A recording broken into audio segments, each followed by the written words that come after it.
everyone, welcome back to my channel. So yan po at before po ang lahat, ayan, may kalab shoutout po sa mga Team Marinas commentary na best time ever. At salamat lahat ng mga team Kaupo, ayan, and team kay Antay, ayan, shoutout kay founder, Joel Salcedo, may kalab shoutout po. At i-support rin namin may official po sa hindi pa po nakasuporta. At of course, mga channel namin, please support po. Yan, maraming salamat in advance and God bless us all.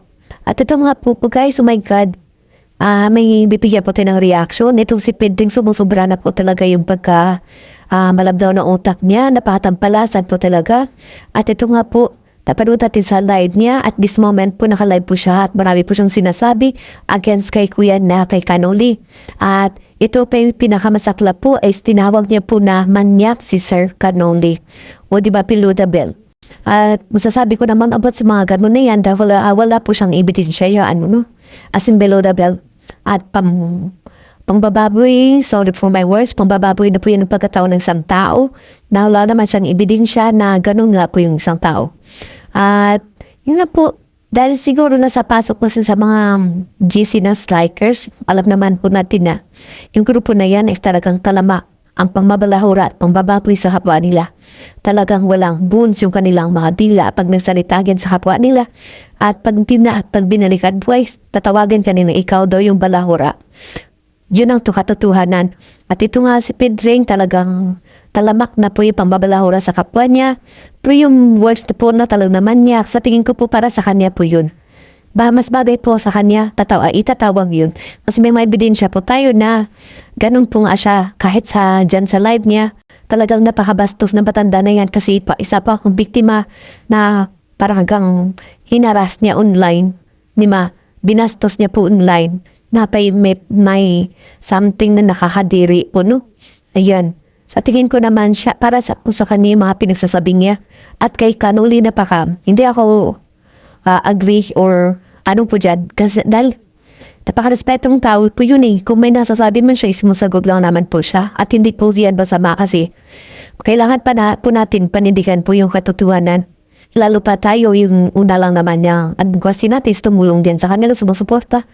Pero yung kapalit po niyan ay talagang, yung binibigyan nilang kapalit para sa atin na talagang noong nakasuporta sa kanila is pambalahura at pangyuyurak ng pagkatao natin. Kaya napipilitan po tayong lumaban, which is na yung nangyayari po ngayon na yung kay Kanoli kasi alam naman natin na talagang sponsor po yan na mamahal kay Joy noon.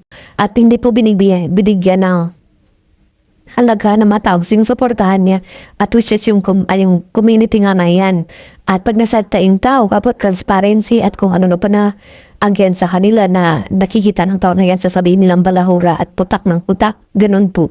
Pero sila naman talaga yung putak ng putak. Diba? Na like sa mga reactor nang hinawala namang ambag, kundi po putak ng putak. At yun nga po, itong Pedring, yun ang ginagawa niya, putak ng putak. At kaya dumating po sa point na tinawag na yung kapwa niya lalaki na manyakis. Ay, Pedring, minanyak ka ba niya, no? Ni Kanoli? Tanong lang, at sino minanyak niya? Pero kung ikaw, sasabihan kitang manyak is may patunayan ko po yan dahil may hawak po tayong video kung paano mo ako hinaras online. At panoorin niyo po, ang after ng video na i-attach natin dito, yung video naman Pedring na kung paano niya ako hinaras online ng tagmamanyak. Okay na yan. Tamsak naman tayo. Ito mga Marites dito. Nandito, karami sa mga nandito, Marites. Real M Studio. Ngayon, ang pag-usapan natin, ito si Kanoli. Kanoli, baka naman. Sino tinatarget mo sa mag-iina? Parang nang mamanya ka lang yata. Noli boy? Demanda ka? Sabihin kitang manyak? Nako. Ayos tayo, Noli boy. Gusto magdemanda ka. Kalingap na yata ako. Shoutout po at kalingap ang Tatanggol ko rito. Teresa Nakari. At ito naman po ipapanood ko sa inyo kung si Federico, ayan, kung paano siya ng manyakol online, mangharas online, ayan. Apadi, SAX, harassment online na yan, online harassment na po yan talaga yung ginawa niya, di ba? So ngayon, ano po natin, tingnan po natin at panoorin po natin at i-confirm kung sino talaga yung totoong manyakol, ayan. Grabe po. At may mga resibo po tayo dyan, no? Kung paano siya mangharas online ng babae. At hindi lang po yan. May mga alam po tayo, di ba? Kaya itong Federico, iwan ko na nasa ipid drink. Kasi lahat ng mga binabato sa'yo at may mga ebidensya. Tapos ikaw ngayon, lakas ang loob mo namang mambastos ng kapwa mo lalaki na wala kang ebidensya. Ay nako po. Sige, panoorin na po tayo dito ay mag-base po tayo sa video kung anong ginawa niya dito. Sa akin mismo, no? Sabihin natin, joke lang yun. Pero, syempre hindi po maganda dahil online po yun eh. At wala ako nung panahon na yun, nag-live siya. At ginawa niya po akong pulutan at binasto sa live niya. Ngayon po, panoorin na po natin guys. Sana po huwag po tayo mag-skip ng ads. Like and share. And comment po tayo. I love you all. O, di ba ang ganda? Biniro lang tayo na kamukha ni Beyonce. O, di ba ang ganda, no? At ang bango niyan, bango kaya niyan. Dinidikitan ko kaya yan, sinisimplihan ko yan. Pag napapalapit sa akin yan, akala niya, simple lang lapit ko sa kanya, pero inaamoy ko kaya yan. Ang bango kaya. Amoy dalaga. Boys Lowell, inggit ka sa akin. Ang bango kaya ni Miss Yen. Sabi ni Carl, Sir Ped, si Boys Lowell nakadoklat yan. Sinisingit naman si Beyonce para sabihin, binabas naman. Hindi, si Boys Lowell, ano to? Nagbibiro lang yan, palabiro lang yan si Boys Lowell. Kita mo? Ano Willie Garty pinagsasabi mo? Joel Salcedo darak ang dating Dwayne Johnson. Ay, iba naman yung singot niya. Ako sinisingot ko yung bango ng dalaga. Tulad ni Michelle, sinisingot ko yan.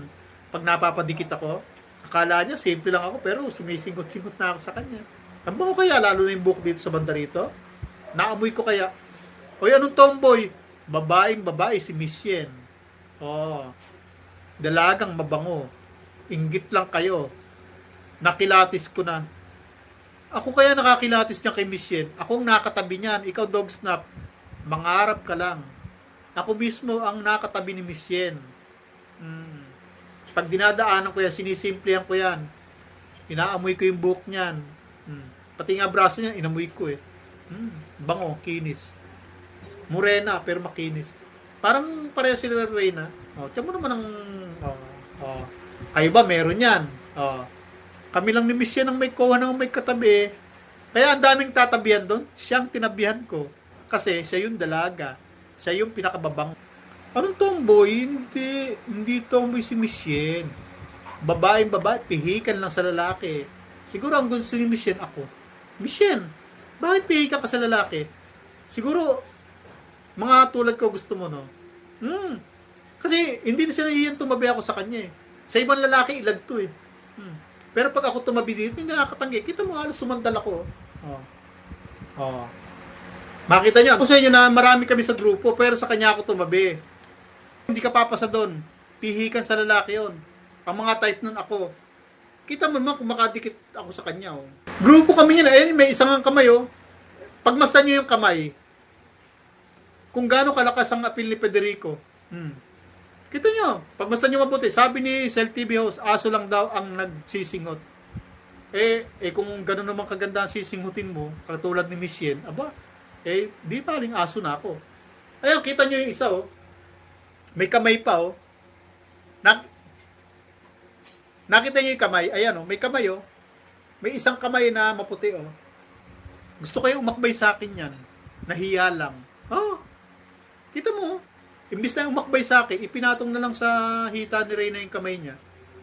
Dapat aakbay sa akin yan kasi nga, ako halos sumandal kay Miss Yen. Tapos yung isang kamay, alam mo kaninong kamay yan? Kamay yan ni Ma'am Rowie name. Siguro gusto kong abutin, gusto kong akbayan. Nahiya siguro. Ayun. Kasi baka sabihin ni, pinag-aagawa namin siya ni Miss Yen. Pinagbaagawa nila ako ni Miss Yen. Tatlo kaya kaming doon. Si Miss Yen, si Ma'am Rowena, tsaka ako. Si Ma'am Marinel, malayo eh. Kita mo? Kamay yan eh, Ma'am Rowena. Yan, yung kamay na yan, oh, yung maputi na yun na kamay. Ayan, oh. Ayan, oh, yung nakapatong sa hita. Ayan, oh. Kamay yan eh, oh.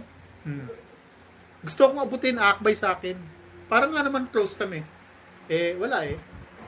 Hindi niya ako naabot eh. Alam mo na, minsan mahirap din ako abutin.